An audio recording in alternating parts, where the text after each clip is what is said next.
ગીર પૂર્વ વન વિભાગ દ્વારા અભયારણ્ય વિસ્તારમાં ગેરકાયદેસર પ્રવૃત્તિઓ અટકાવવા માટે છેલ્લા 4 માસ દરમિયાન સઘન કામગીરી હાથ ધરવામાં આવી હતી.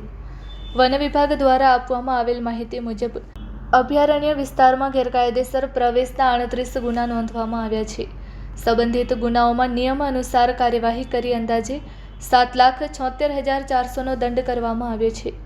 ગેરકાયદેસર શિકારને લગતા 8 ગુના નોંધવામાં આવ્યા છે, જેમાંથી 4 કેસ કોર્ટમાં રજૂ કરવામાં આવ્યા છે અને હાલ કોર્ટ કાર્યવાહી ચાલુ છે.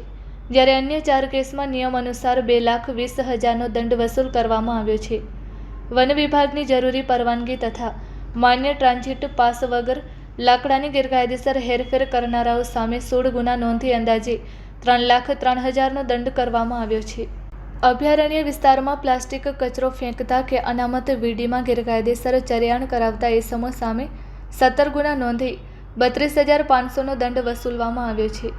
આમ છેલ્લા 4 માસમાં અલગ અલગ કુલ 75 ગુના નોંધી કુલ 13,30,900 જેટલું દંડ વસૂલવામાં આવેલ છે.